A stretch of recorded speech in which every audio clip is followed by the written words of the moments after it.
Assalamualaikum warahmatullahi wabarakatuh. Allahumma sholli ala Sayyidina Muhammad wa ala ali Sayyidina Muhammad. Pemirsa yang dirahmati Allah, marilah kita simak ceramah dari Kiai Haji Abdullah Gimnastiar dengan tema Ada Pahala Besar bagi Orang yang Sabar. Sebelumnya marilah kita perbanyak sholawat minimal 1000 kali sehari, agar hidup kita penuh barokah dan mendapatkan syafaat kelak. Jangan lupa berikan dukungan kepada channel kami dengan memberikan super thanks seikhlasnya. Marilah kita doakan semoga Ajim sekeluarga dan para penonton YouTube ini diberikan kesehatan dan diberikan kebahagiaan dunia dan akhirat. Selamat menyaksikan. Alhamdulillahi Rabbil Alamin alladzi khalaqal mauta wal hayata liyabluwakum ayyukum ahsanu amala wa huwal azizul ghafur. Allahumma salli ala Sayyidina Muhammadin wa ala alihi wa ashabihi ajma'in. Semoga setiap kejadian yang tidak sia-sia, tidak ada yang kebetulan, membuka hati kita mendapatkan hikmah, dapat pelajaran yang menggugah dan mengubah kita menjadi lebih baik. Man kana yaumuhu, barang siapa yang harinya lebih baik dari hari kemarin, dialah orang yang beruntung. Dan barang siapa yang harinya mislan amsihi, sama saja dengan hari kemarin, fahuwa khasirun, dia orang yang rugi. Dan barang siapa yang harinya lebih baik, lebih buruk, nauzubillah, dari yang kemarin, dialah yang celaka. Makanya keberuntungan seseorang jangan dilihat dari jumlah uang, gelar, pangkat, jabatan, tapi lihat menjadi lebih baik atau tidak. Innalillah wa inna ilaihi raji'un. Barusan kita menyolatkan jenazah Ananda Putri, ya, usia 11 tahun. Oh maaf, kelas 8, maaf.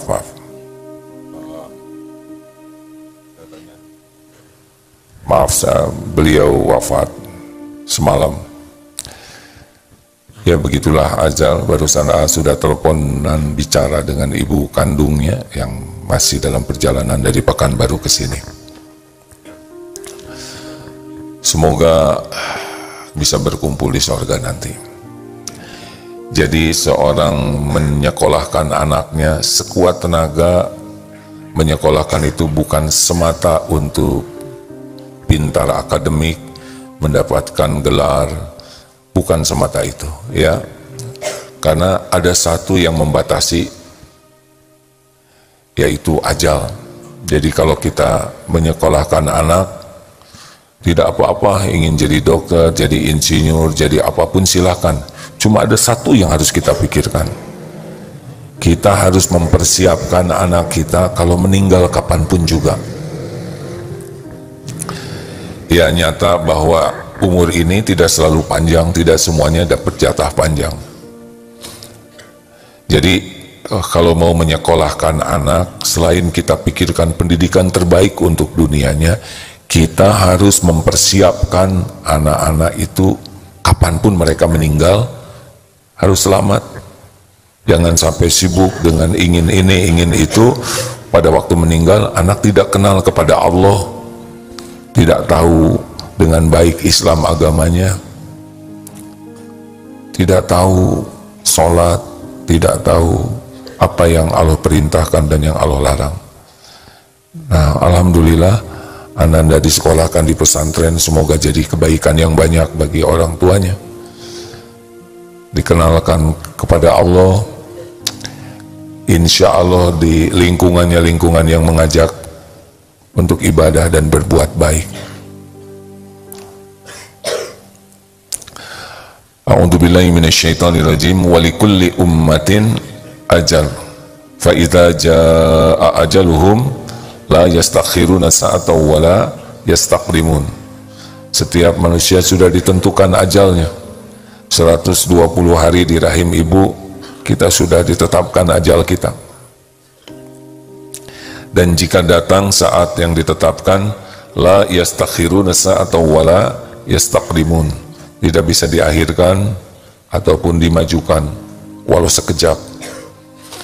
Jadi manusia itu tidaklah meninggal kecuali pada waktu yang ditetapkan Allah. Allah memerintahkan malaikat maut mencabut nyawanya pada waktu yang tepat sesuai dengan yang Allah kehendaki.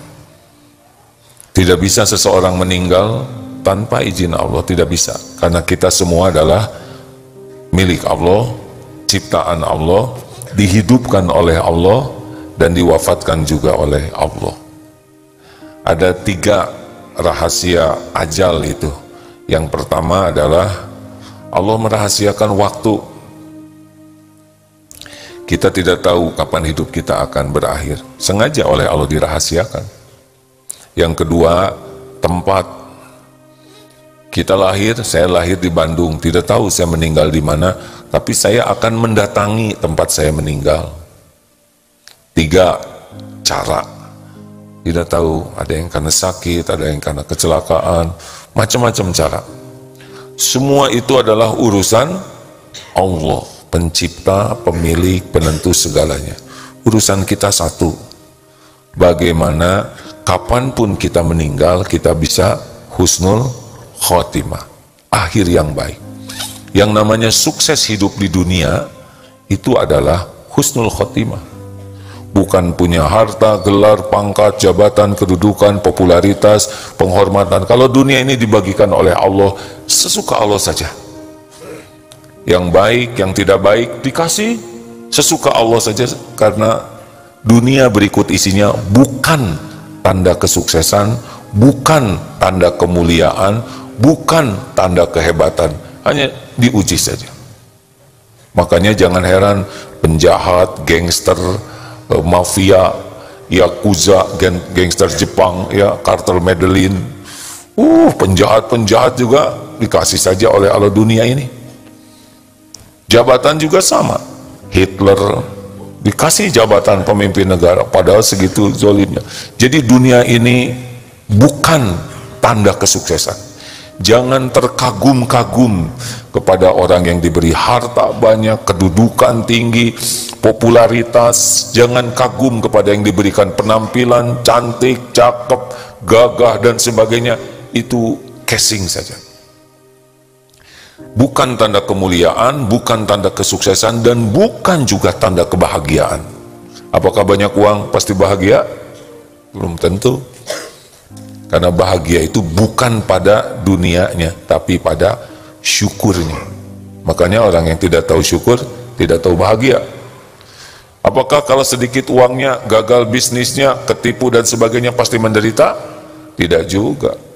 Kalau dia bisa menyikapinya dengan benar, dia tidak akan menderita. Yang menderita adalah yang salah menyikapinya. Ya, sering dibahas soal ujian itu tidak ada yang bahaya, sudah diukur. Yang membuat orang tidak lulus, tolong dengar, yang membuat orang tidak lulus ujian bukan soalnya, tapi salah jawabannya. Benar? Dek, apa yang bikin orang tidak lulus? Ujiannya, salah jawabannya. Jadi jangan takut oleh ujian hidup. Semua orang dapat ujian. Ini ibunya nih, orang tuanya benar-benar diuji, tapi tidak dirugikan oleh Allah kalau benar menyikapinya. Hidup ini sepenuhnya adalah ujian. A'udzubillahi minasyaitonirrajim. Walanabluwannakum bisyai'im minal khaufi wal ju'i minal amwal wal anfus was samarat wa basyiris sabirin alladzina idza asabathum musibah qalu inna lillahi wa inna ilaihi raji'un ulaika alaihim shalawatu min rabbihim wa rahmah wa ulaika humul muhtadun. Surat Al-Baqarah ayat, ayo teman-teman sekalian, dan pasti Allah akan menimpakan kepada kita sedikit saja ya ujian dari rasa takut. Jadi pertama ujian kita tuh adalah yang tidak kelihatan, cemas, takut ini, takut itu, galau ini, galau itu. Ujian pertama yang nggak kelihatan, rasa. Yang belum nikah takut nggak punya jodoh, yang udah nikah takut berantakan, takut tidak punya anak, takut terus ya. Ada orang yang hidupnya tuh tidak pernah selesai takutnya. Ujian pertama. baru tentang makanan, lapar. Ada yang punya banyak makanan, tidak boleh makan ini, tidak boleh makan itu. Ujian tentang harta, wal anfus, tentang jiwa. Ini akan ada ujian harta tuh, kadang dibuka, kadang ditahan oleh Allah, kadang diambil harta itu oleh Allah. Ini semuanya ujian, ya. Sakit, wafat, wabashiri sabirin, berikan kabar gembira bagi orang yang sabar. Siapa orang yang sabar? Alladzina idza asabatkum musibah. Orang yang sabar itu pada pukulan pertama, ketika ditimpa musibah, qalu innalillahi wa inna ilaihi rajiun. Dia berkata, sesungguhnya kami milik Allah dan kami semua kembali kepada Allah. Jadi orang itu sabarnya itu bisa dilihat dari pukulan pertama, kembali ke Allah atau tidak. Ya, kita semua milik Allah, sesuka Allah saja berbuat apapun kepada kita, pasti baik. Yang tidak baik itu kita merasa memiliki. Ini harta saya, ini uang saya, ini rumah saya, ini jabatan saya, ini jerih payah saya. Nah, awal ketidaksabaran adalah megang kepada sesuatu selain Allah.